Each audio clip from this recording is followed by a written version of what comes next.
Hello, Christian here. Did you know that over 60% of all new restaurants don't make it past their third year? Let's dive into the secrets how you can beat those odds.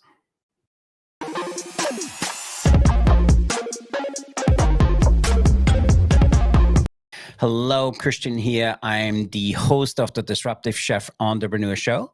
And today we want to talk a little bit more about what is the reality behind so many restaurants failing and how can you beat those odds. So you probably heard it said that nearly 30% of all new restaurants fail within their first year. And then that number jumps to 60% on year two and sometimes up to 80% on year three. And it doesn't need to be that way. I know these statistics don't sound that great, but I can highlight a few strategies and abilities you can deploy to make sure that doesn't happen to you. So, what are some of the key factors why this is happening? Let's break down why are so many restaurants struggling. And there's a few different reasons for that. The first one is high operations and high operating costs. So for that is, you include rents, utility, wages, sometimes can be very overwhelming, especially for new establishment. It's crucial to budget meticulously and forecast your expenses very accurately. The second one is there's just intense competition. And sometimes when there's a new player coming to town or a new person around the corner, sometimes the new things is what attracts more attention. So the culinary market is very saturated with options, and it doesn't matter where you are. I was just out in Kansas City and in St. Louis just a few days ago, and looking even out there how saturated the market is. So standing out requires a unique selling point. And it's not just a selling point, is how can you provide exceptional service? I see the people which are out there and make it successful have a really cool way how they present a meal or a new ingredient, or they feature a really niche, specific niche market they going after and make sure they hit a customer point in a very certain way. Sometimes they go for breakfast, lunch, or dinner. So really, really important. The number three reason is poor location. I happened to be at a restaurant where I was out in the Midwest last week. The restaurant was amazing. The atmosphere was great, but very poor location. No parking, no visibility of the front door, just really a really tough space for anybody to do business. And I see so many restaurants need more, or they need higher foot traffic in order to succeed. And especially if you have a premium spot, location is really important. And it's not just in buying a house that property or location is important, it's also within your restaurant. The fourth reason I feel currently restaurants failing, that they have ineffective management. I've been to a restaurant, and for me, it felt more like a hobby than a restaurant. The family which ran the business didn't take it really serious. They didn't have leadership and management play a vital role in the daily operations, from hiring the right team to maintaining quality control to maintaining effective management essentials. They were not good at it. If you go to a place which is has the opportunity to do a few hundred meals a night and there's no manager past 7 p.m., that's a problem. The fifth reason I believe restaurants fail is inconsistency on food quality. Maintaining a consistent quality is critical, especially if you promote something, that you have a certain dish or a certain way you present it. Make sure that quality is on top of your mind at all times.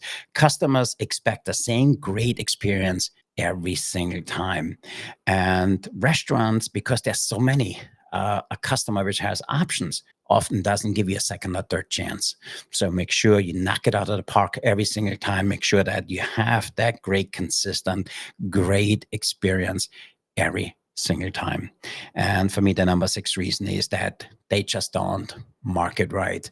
And I see this quite often on social media. Having a great picture of a steak is not enough today. Having a great picture of a finished dish or an atmosphere, picture is not enough. You need to knock it out of the park all the time, and not just as inadequate marketing lead to lower customer awareness. You need to just utilize whatever options you have. If it's flyers in your area, if you do social media, if you do local advertisement, or even if you want to do loyalty programs. I personally am not a big fan of loyalty programs, but they can help you drive initial traffic. So really important. So to recap those, I believe there's 6 reasons restaurants fail. They have high operations costs, don't understand how you run their business. They have just really intense competition. Sometimes you're just in a spot where it's just so many great restaurants around you. It's hard to compete against that. Number 3, they have poor location, and it starts with parking. For me, I go to a restaurant if I know I have great parking. If there's a struggle with parking and I need to have off-street parking or need to drive a few blocks away, it's for me a deal breaker. Also, they have ineffective management. And in so many restaurants we frequent and they struggle, I see there's just no management at all. So again, super important. And finally, they have inconsistent food quality and they do zero marketing. So how can you pivot and straighten your proposition or USP within the marketplace? So let's talk a little bit how you can overcome that and how can you set your business up for success. So compounding, number 1, make sure you have strong financial planning. Have a clear understanding, what does your budget look like, and stick to it. Be consistent in reviewing the numbers. Know what your food cost is, what your labor cost is, what are your operations costs. Be really clear that you understand them. The second thing is make sure you have a really clear USP. What makes you or your restaurant unique? What is a signature dish? What is a signature way of serving? Not only how to serve it, but how can I knock it out of the park with a unique dining experience? And then around location, you need to have effective location scouting. Understand that location with high foot traffic is key. Also consider some demographics. If you have a very niche concept, make sure that the neighborhood supports it. People vote with their feet. If people don't come in, you may be not hitting what the market or what your area needs. The next thing is you need to have effective management. Invest in your management training. Make sure you hire the right people. Make sure you have effective leaders, inspire their teams, not just their teams, but also make sure they have a smooth running operation. So that restaurant I went to last week, it seemed so chaotic with no manager there. And the next day we went to a place for breakfast. And it looked so seamless. It looked so easy. Nobody yelled at each other. There was like people helping out. It was just a smooth experience. And even if customers don't tell you, customer feel if there is leadership or management missing. They feel that something is off. It just doesn't feel right. I think COVID gave a lot of our customers a big bullshit radar. So you can't snow them or you can't try to put something on it and know that's not real because they see through that.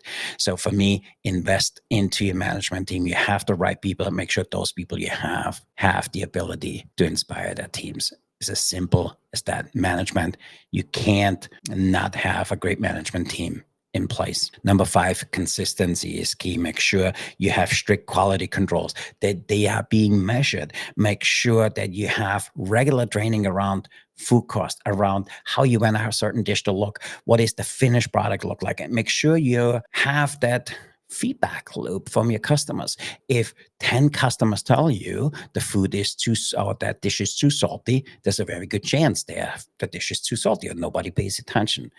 If somebody tells you that their dish is really dry, we need to train them to cook that particular dish differently. It's as simple as that. Make sure you complete that feedback loop from your customers. And finally, just apply smart marketing. Use social media to your advantage. Engage your audience. Make sure they give you a referral of word of mouth, which is some of the best marketing you can get. Run promotions if you need to, and make sure you build up a loyalty base. Somebody that you know they could come back 2 or 3 times a week. So let me give you some real life success stories. And for me, the first one comes to mind for me, Shake Shack. I had the opportunity to see the very first Shake Shack, which was at Hot Dog Cart on Madison Square Park in New York City. And people stood in line for that at lunch because the bun was toasted and it had butter on it. And it was a great burger and it was very consistent. They did an amazing job with their shakes. So Not only is they a global brand, it's also known for high quality fast food, and their brand and their mission supports that. For me, Shake Shack does an amazing job. It doesn't matter if I go to a Shake Shack in my town or if we go to one out in Kansas. Same thing, just really important. I also just recently had the opportunity to get back to a place called Sweet Greens. If you haven't done so, you need to check them out. They do an amazing job. It's a salad chain that emphasizes sustainability, local source ingredients, just a really great concept. Their commitment to quality and transparency has not only earned them a loyal following, there's a lot of people try to match what they do based on that concept of Sweet Green. I did think they do a phenomenal job. Every time I go in one of their places, they clean.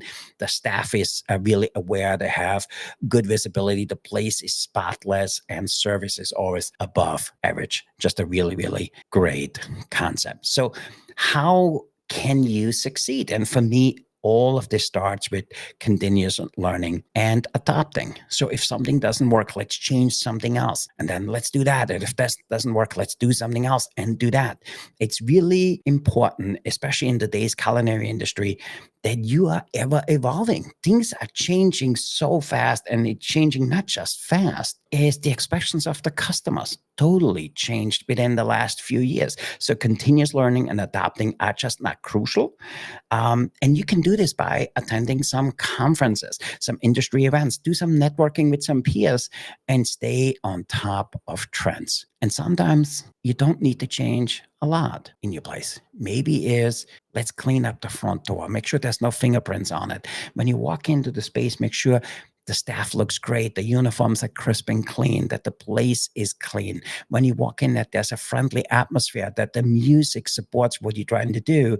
And then when the dish shows up, it's just a confirmation that you know you've been at the right place. And that's as simple as that. And if you get those few things right, you will beat the odds of that 3-year curse. So to recap, make sure you remember strong financial planning is key. Make sure you have a unique SUP.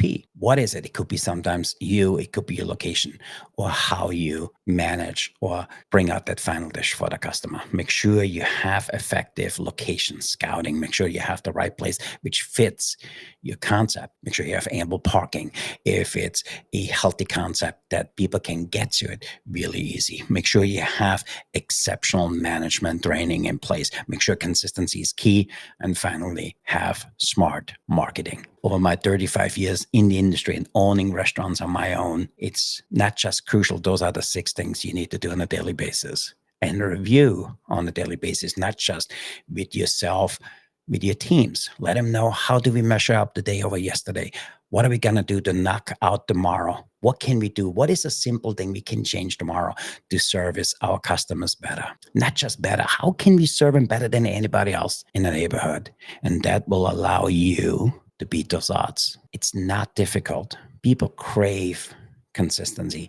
People crave a great atmosphere because they want to hang out with people which are like them. People dine out more than they ever have before. So if you want to do a restaurant, now is the time. Make sure you follow the 6 simple steps and you will succeed. So hopefully today was helpful. So if you enjoyed this episode, make sure you subscribe. If you haven't done so, subscribe to our Disruptive Chef Club, which is our private community, which gets a front row seat of all things we do. Make sure you share this with a fellow chef or entrepreneur, and make sure you follow us on social media for more tips and more updates. And as always, remember, until next time, make sure you disrupt your kitchen, fire up your career, stay hungry for change. I'm Christian, your Disruptive Chef Entrepreneur host. I'm signing off. Be the change, be the challenge, and be the chef who sets the world on fire. With that, until our next episode, make sure you go out there and stay disruptive. Thanks for being here, everybody. I see you at our next episode.